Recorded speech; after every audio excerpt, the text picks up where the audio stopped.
Eee, Selamat datang pada kuliah, statistik dan, probabilitas. Pada kesempatan kali ini kita akan membahas tentang distribusi pencuplikan atau dalam bahasa Inggrisnya adalah, sampling distributions, oke? Jadi pada kesempatan kali ini kita akan membahas 2 topik, yaitu tentang, definisi, dari distribusi pencuplikan dan juga tentang salah satu, teorema yang penting dalam ilmu probabilitas dan statistik, yaitu Central Limit Theorem atau juga sering disingkat sebagai CLT. Oke, mari kita mulai dengan topik yang pertama, yaitu tentang distribusi pencuplikan atau sampling distributions. Jadi tujuan dari kita mempelajari, distribusi pencuplikan ini adalah untuk mengetahui hubungan antara statistik populasi, contohnya mean dan standar deviasi dari populasi, dengan statistik dari sampel, ya, mean ataupun standar deviasi, di mana sampel tersebut kita ambil, dari populasi. Nah, mari kita lihat definisi dari distribusi pencuplikan. Nah, sampling distribution atau distribusi pencuplikan adalah distribusi probabilitas dari sebuah statistik sampel atau sampel statistik. Nama lainnya sampel statistik. Ini bisa berupa nilai mean ataupun standar deviasi yang diperoleh dari sampel acak. Jadi kita mengambil sampel secara acak dari populasi, di mana ukuran sampelnya adalah N di sini dan diambil secara berulang dari sebuah populasi. Nah, jika sampel statistik itu merupakan sampel mean, jadi nilai rata-rata dari sampel, maka distribusi dari sampel statistik tersebut disebut dengan sampling distribution of sample means. Oke, mari kita lihat sebuah contoh ya, yang akan membantu kita untuk memahami konsep distribusi pencuplikan ini. Jadi di sini kita mempunyai populasi yang terdiri dari 4 orang ya. Ini hanya contoh toy examples lah, ya, kayak contoh main-main untuk eh, memahami konsep distribusi pencuplikan, di mana jumlah populasinya itu sangat sedikit yaitu empat orang. Nah di sini kita lihat frekuensi keempat orang tersebut mengunjungi toko grocery adalah 1, 3, 5, dan 7 dengan probabilitas yang sama ya. Jadi kalau kita gambarkan PMF-nya ataupun histogramnya, bisa kita lihat pada gambar ini. Ya, jadi di sini distribusinya uniform ya atau seragam ya. Oke. Dan kita lihat di sini nilai X di sini adalah nilai frekuensi keempat orang tersebut mengunjungi toko grocery. Jadi 1, 3, 5, dan 7 masing-masing mempunyai probabilitas yang sama. Sehingga ini bisa kita tunjukkan nilai rata-rata atau ekspektasi dari X ya atau sama dengan mu itu nilainya sama dengan 4 ya. Ini bisa kita buktikan. Kemudian untuk nilai variannya adalah 5. Ingat kembali varian dari X ya atau sigma kuadrat itu sama dengan ekspektasi dari X kuadrat dikurang ekspektasi dari X dikuadratkan. Oke. Dan ini kita masukkan nilai ekspektasi yang ada di sini, yaitu 4 kuadrat, sehingga kita peroleh ekspektasi dari X kuadrat dikurang 16.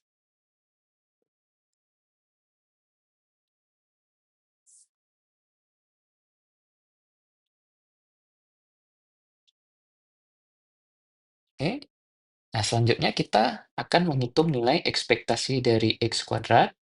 Ingat kembali definisinya, sewaktu kita membahas tentang eh, bagaimana menghitung momen kedua dari variabel acak diskrit, yaitu penjumlahan untuk semua nilai X, yaitu 1, 3, 5, dan 7, yaitu X kuadrat dikalikan probabilitas nilai variabel acak kita itu nilainya adalah X.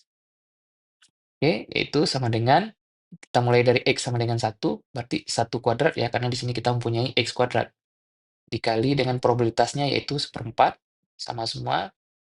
Kemudian untuk X sama dengan 3, yaitu 3 kuadrat. Ya, ini X sama dengan 3, ini X sama dengan 1. Oke, probabilitasnya sama, seperempat, ditambah 5 kuadrat dikali seperempat, ditambah 7 kuadrat dikali seperempat.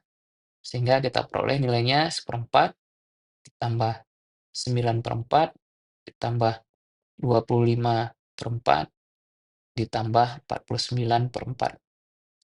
Sehingga kita peroleh 49 tambah 1, 50/4 ditambah, 25 tambah 9, 34/4, itu 84/4 sama dengan 21. Sehingga nilai variannya adalah sigma ekspektasi dari X kuadrat, maaf, dikurang 16.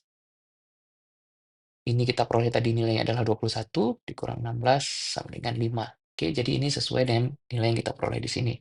Dengan demikian standar deviasinya adalah akar dari varian, yaitu akar dari 5, sehingga kita peroleh standar deviasi dari populasi adalah 2,2. Nah, jadi di sini pada slide ini kita sudah mempunyai data tentang statistik dari populasi, yaitu mu-nya sama dengan 4, nilai min-nya sama dengan 4, kemudian standar deviasinya 2,2. Nah, sekarang bagaimana nilai, min dan standar deviasi dari sampel? Oke. Nah, di sini kita akan melihat contoh di sini. Di sini kita ambil sampelnya itu nilainya, N-nya itu sama dengan 2. Jadi kita pilih 2 orang dari 4 orang. Oke, dan ini, tekniknya yaitu dengan replacement. Jadi pada kesempatan pertama kita pilih orang pertama, kita kembalikan lagi ke populasinya dan kita pilih sekali lagi. Oke. Nah, jadi di sini terdapat 16, kemungkinan ya, karena pada kesempatan pertama, kita mempunyai 4 kemungkinan ya, orang pertama, orang kedua, orang ketiga, dan orang keempat. Oke. Jadi ada 4 kemungkinan, demikian juga pada kesempatan kedua kita juga mempunyai 4 kemungkinan sehingga totalnya kita ada 16 kemungkinan. Jadi contohnya pada contoh yang ini, yang pertama ini, kita lihat sampelnya 1,1, maksudnya kita pilih orang pertama pada kesempatan pertama, kemudian kita kembalikan lagi ke populasi, kemudian pada waktu pemilihan kedua kita juga mendapatkan orang pertama lagi. Oke. Nah, jadi kalau kita hitung nilai, frekuensi, kunjungannya ke toko grocery itu nilai rata-ratanya adalah 1. Kemudian untuk yang kedua, mungkin yang kedua 1,3 nilai rata-ratanya adalah 2, yaitu 1 tambah 3 dibagi dengan, 2. Kemudian untuk, sampel yang berikutnya, yaitu, frekuensi yang pertama itu 1 dan 5, yaitu 1 tambah 5 6 dibagi dengan 2 kita dapatkan nilai rata-ratanya 3.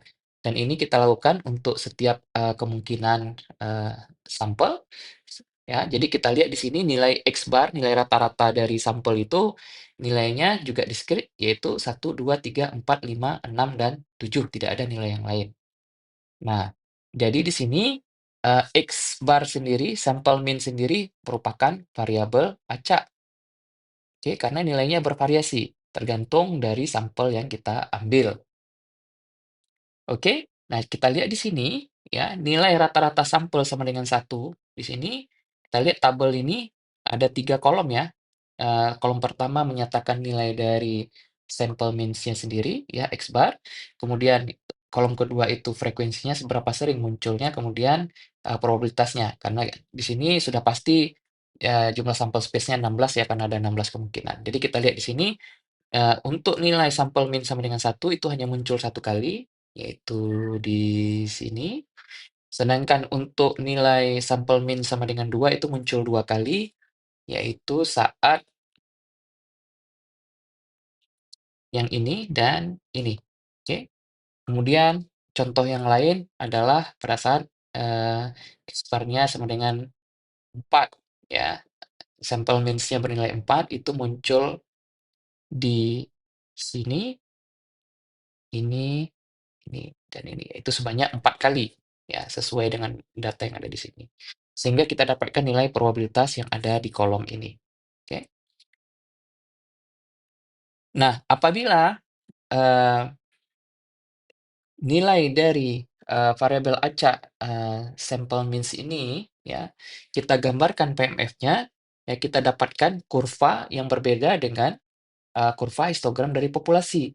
Jadi kalau kita lihat di sini, ya, di sini ingat ya, untuk, sumbu horizontalnya adalah nilai dari sampel means-nya, yaitu 1, 2, 3, 4, 5, 6, 7. Kemudian, sumbu vertikal adalah nilai dari probabilitasnya. Jadi kalau kita bandingkan bentuk shape-nya ya dengan bentuk shape, distribusi dari populasi, ini cukup berbeda. Jadi kalau distribusi dari populasi itu kita lihat, eee, bentuknya uniform, sedangkan distribusi dari sampel means di sini ya, X bar, itu mendekati dari distribusi ya normal ya. Jadi Anda sendiri bisa melihat trennya, ini bentuknya, seperti distribusi, normal, oke. Nah ini adalah, salah satu pengamatan yang bisa kita lihat dari, distribusi, sampel means. Oke, nah sekarang akan kita hitung nilai rata-rata dari sampel means.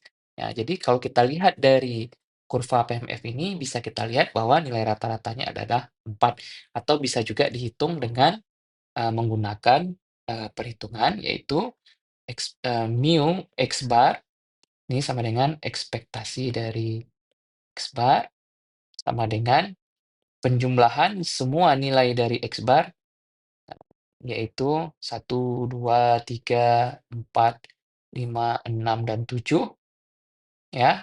Kemudian nilai X bar-nya sendiri dikali dengan, probabilitas dari, X bar-nya sendiri, oke? Oke.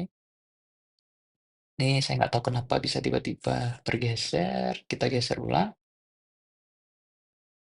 Oke, kira-kira seperti ini, oke? Nah, sehingga, kalau kita masukkan angkanya, ya, berarti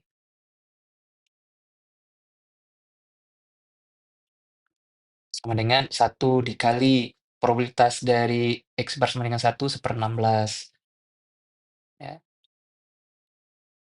tambah untuk X bar nilainya 2 probabilitasnya adalah, 2/16,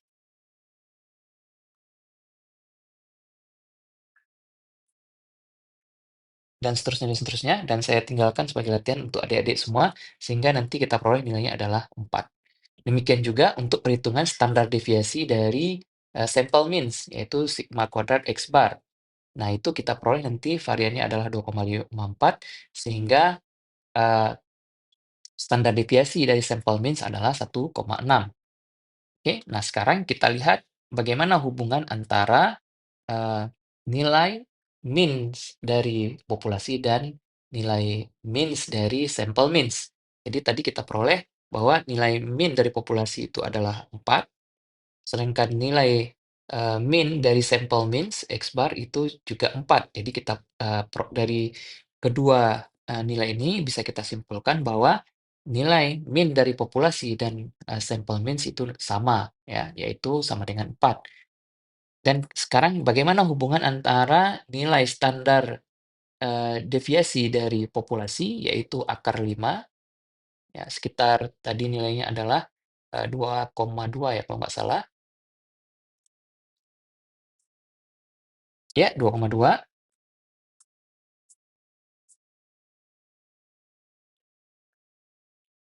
Dan, nilai standar deviasi dari sampel means, yaitu nilai standar deviasinya adalah 1,6. Nah, ini bagaimana hubungannya?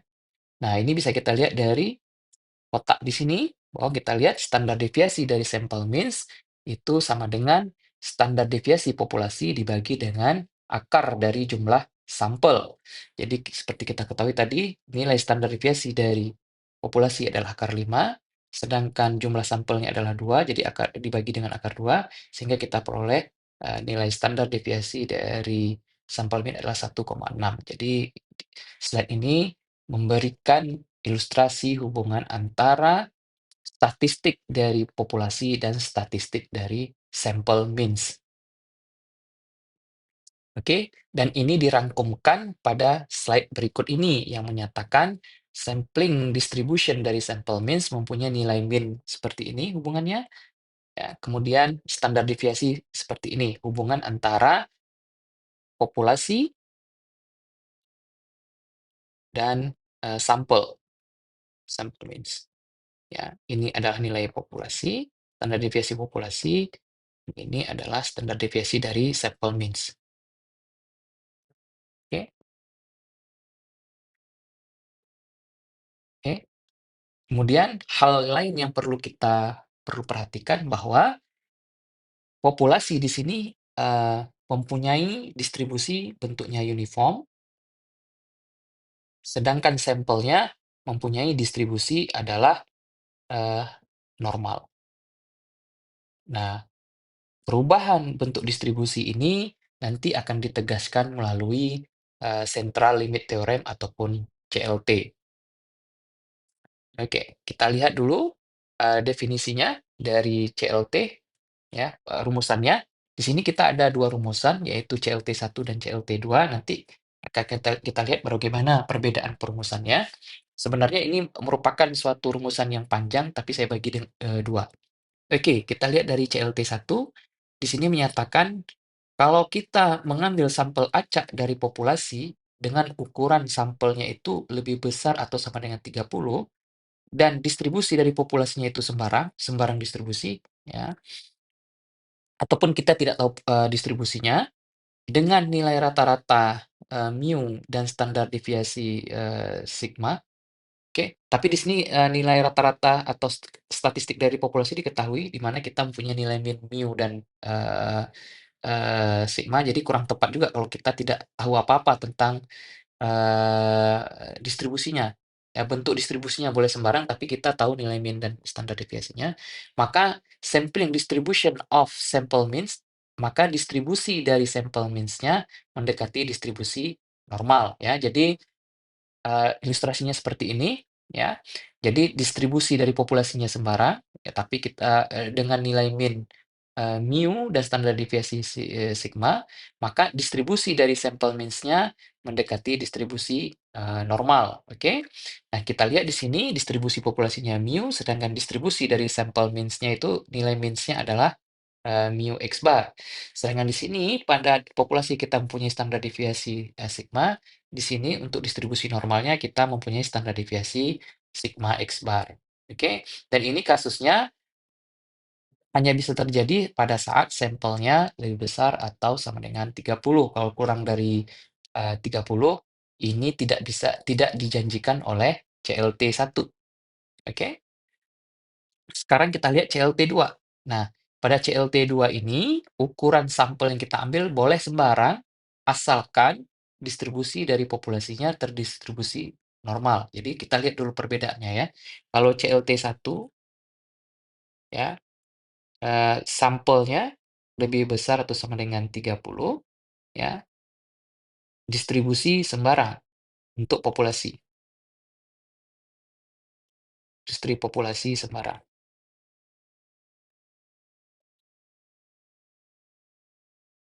CLT 2 menyatakan N-nya sembarang, tapi populasi normal.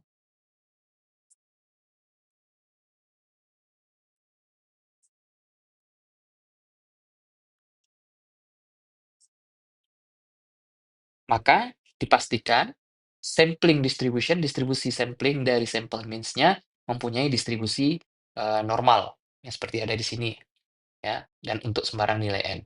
Oke, mari kita lihat, ilustrasinya. Jadi di sini kita mempunyai, populasi yang terdistribusi, normal dengan standar deviasi, sigma dan min-nya mu, maka, distribusi dari sampel means-nya itu juga distribusi normal, ya, cuma nilai min-nya itu sama, tapi cuma nilai standar deviasinya ya berbeda, ya. Jadi kita lihat di posisi min-nya sama ya, standar deviasinya saja yang, berbeda.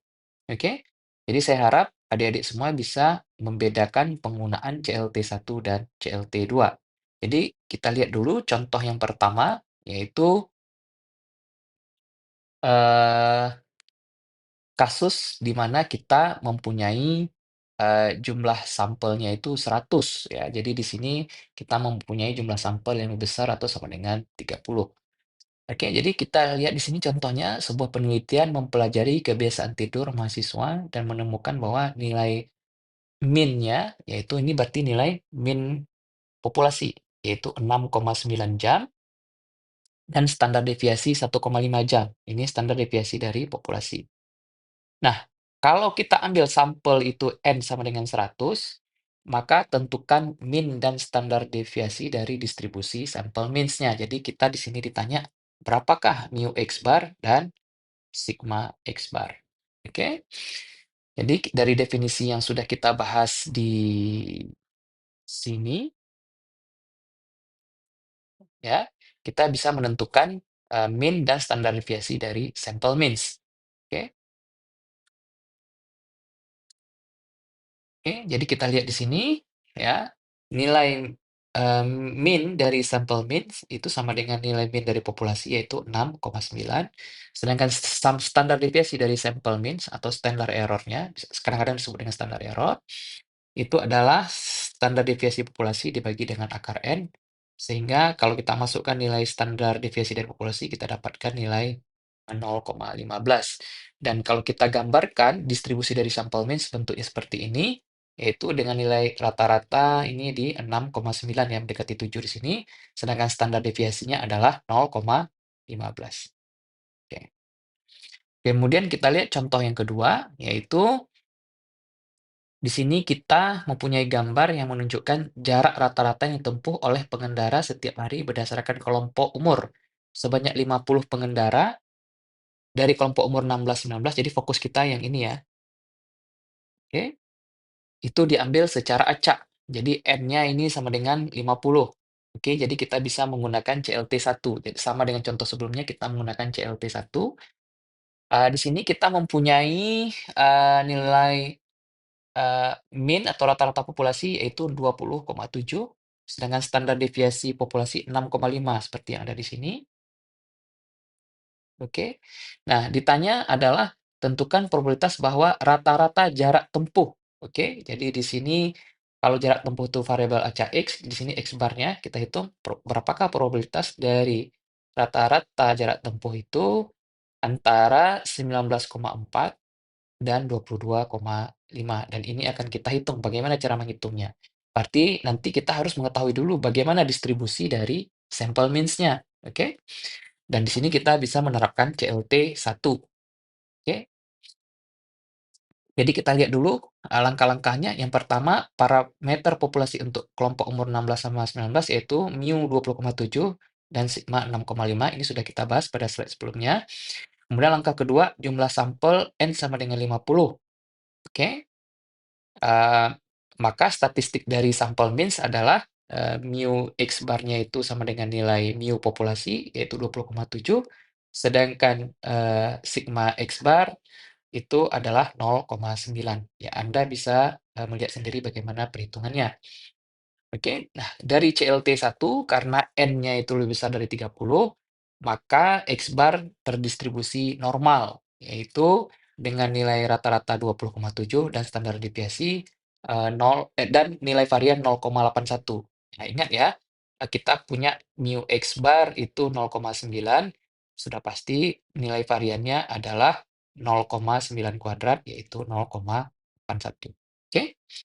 Nah, di sini kita akan menghitung probabilitas X bar-nya itu seperti soal, yaitu berapa nilai rata-rata jarak tempuh antara 19,4 sampai 22,5. Nah, ini kita bisa menggunakan eh, teknik konversi dari X bar ke Z-score yang sudah kita pelajari saat membahas variabel acak yang terdistribusi secara normal.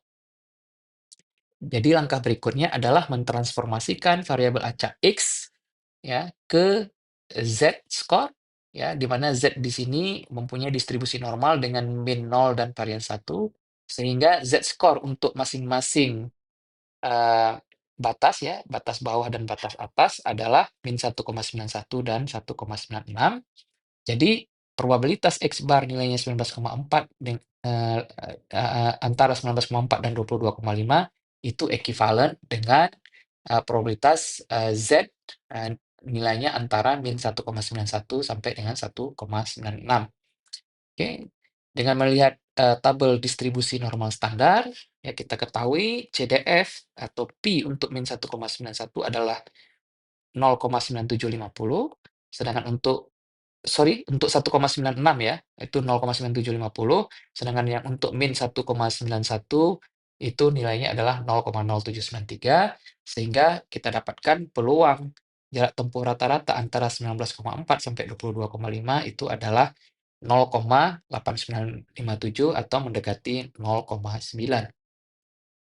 Jadi interpretasi di sini adalah dari 50 pengendara yang berumur 16 sampai 19 tahun, sekitar 90%-nya, yaitu ini ekuivalen dengan nilai yang ada di sini, menempuh jarak rata-rata 19,4 sampai 22,5 mil per hari. Jadi melalui contoh ini, saya harap adik-adik bisa memahami bagaimana penggunaan sampling distribution dan CLT. Oke, take away point dari modul ini adalah kita belajar definisi dari distribusi pencuplikan, bagaimana statistik dari populasi berhubungan dengan statistik dari sampel, dan bagaimana eh, penggunaan dari CLT, ya, yaitu CLT 1 dan CLT 2. Jadi pada contoh yang kita bahas tadi, kita hanya membahas penggunaan dari CLT 1.